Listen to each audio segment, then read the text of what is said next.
Vamos lá, meus amores, tudo bem com vocês? Vamos à nossa aula de história, tá bom?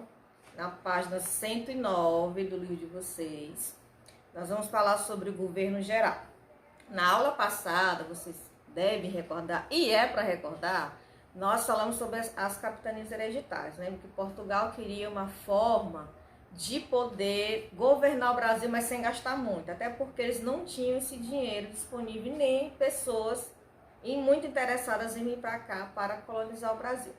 Esse sistema de capitanias, como a gente viu, não deu certo, né? Fracassou, só duas deram certo, né? A de Pernambuco e a de São Vicente, que prosperaram devido à criação de gado e cana-de-açúcar. E aí, mesmo assim, ainda continuaram vindo para cá os franceses, muito interessados nas terras do Brasil, né? Especialmente no pau-brasil ainda. O governo teve que pensar uma outra maneira de colonizar, de continuar esse processo de colonização do Brasil, de domínio do Brasil. Aí ele criou um governo chamado de governo geral, tá bom? Esse governo, ele teve os três mais importantes que a gente vai conhecer sobre eles aqui, tá bom? Esse governo geral, ele se instalou primeiramente na Baía de Todos os Santos, né? Mais tarde, que nós conhecemos hoje, até hoje, como Bahia, tá bom?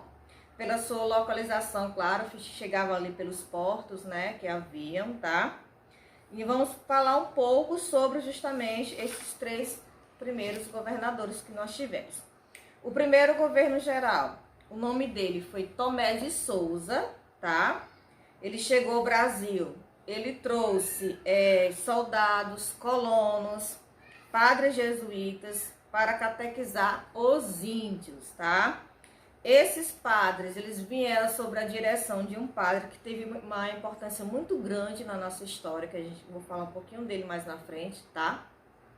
Que foi o padre Manuel da Nóbrega, né? Que ele deu início à educação no Brasil, tá? Criou-se daí, então, o primeiro bispado, né? Tendo como primeiro bispo Dom Pedro Fernandes Sardinha, tá bom? No governo de Tomé de Souza, desenvolveu-se a cultura mais ainda da cana-de-açúcar, iniciou-se a criação, desenvolveu-se mais ainda também de gado, né?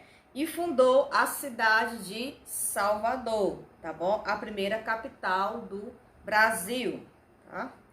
E ele também começou essa criação de gado ali pelo Nordeste também, assim também como foi a criação, né, da cana-de-açúcar. Foi ela que trouxe todo o desenvolvimento para aquela região na época. Para governar, né, Tomé de Souza, ele tinha três auxiliares, tá bom? O ouvidor-mor, que ele era responsável pela justiça. O provedor-mor, que era encarregado de cobrar os impostos.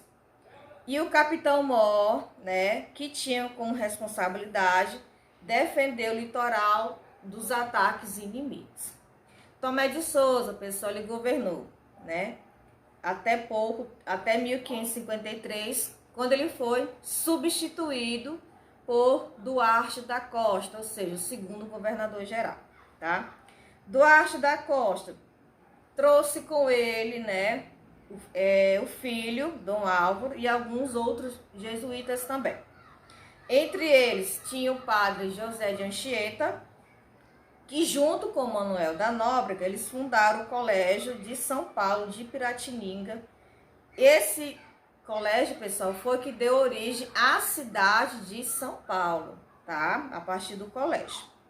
Duarte da Costa, porém, não fez um governo assim tão bem como Tomé de Souza, devido a uns problemas que o filho dele causou, que impediu ele de governar.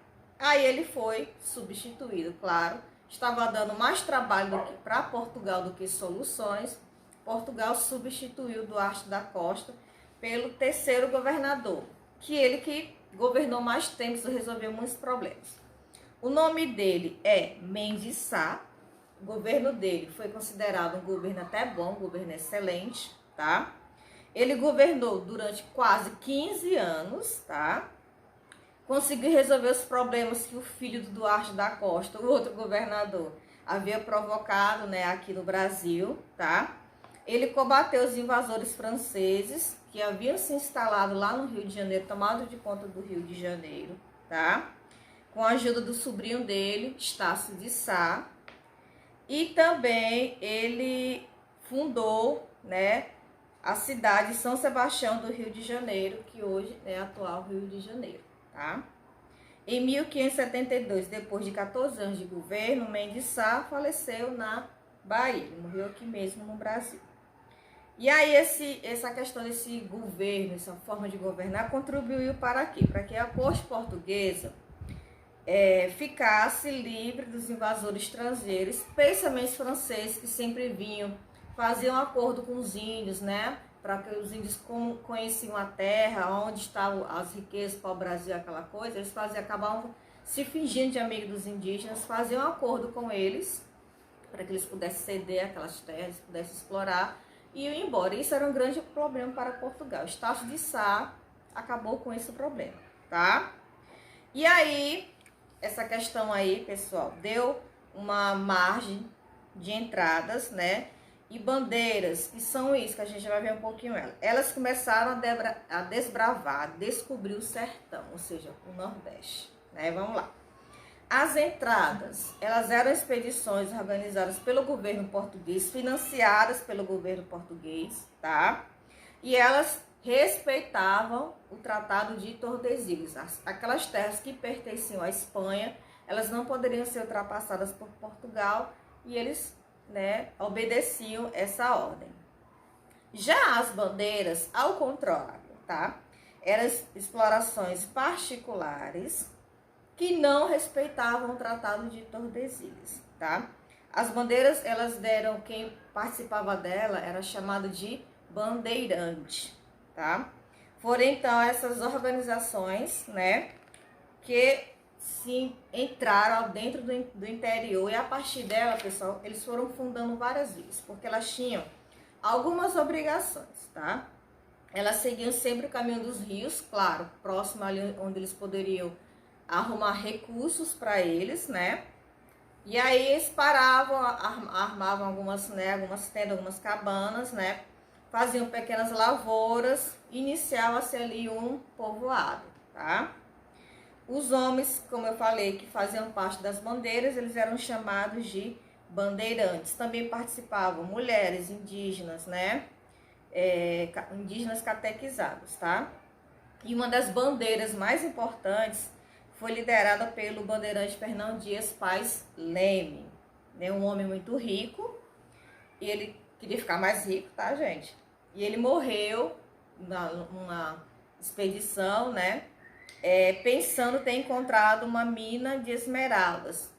Ele achava que ele tinha encontrado uma mina, mas na verdade eram pedras turmalinas, bem menos valiosas. Nessas entradas que eles faziam, pessoal, né, nessas bandeiras também, eles adentravam o mato. Então o mato tem muitos perigos, animais, doenças, que na época não havia remédios, pessoas adoeciam e acabavam morrendo lá. Foi o que aconteceu com ele. Teve uma febre muito forte, delirou-se e ele achava que tinha encontrado algo tão valioso, mas não era, tá bom? Os bandeirantes, eles eram obrigados a criar lavouras de milho, feijão, abóbora, para garantir a sua própria alimentação, né? E aí os próximos que passavam lá acabavam usufruindo também daquela plantação que ficava lá, certo, pessoal? Então esse sistema para Portugal, de governo geral, resolveu muitos problemas na questão da colonização do Brasil, tá? Ajudou a Portugal a conhecer outras riquezas que havia no Brasil, né? Inclusive, eles também passaram a ter um certo domínio sobre os índios, né? Com a catequese, com os padres indo lá ensinando, né, para eles, tá? E foi muito importante para o desenvolvimento do Brasil, tá bom? E aí vocês vão responder a página 113 até a 115, tá? São 10 questões de fácil compreensão, é só ler e responder, tenho certeza que vocês podem. E a gente vai fazer o seguinte, ó. Na semana que vem a gente vai iniciar, né? A gente vai fazer a revisão para avaliação de vocês, tá? Vou passar direitinho para vocês, não se preocupe, o roteiro, as páginas que vão cair na avaliação para vocês estudarem, tá bom? E a gente fica por aqui então, ó. Só repetindo, dever 113 a 115, tá bom?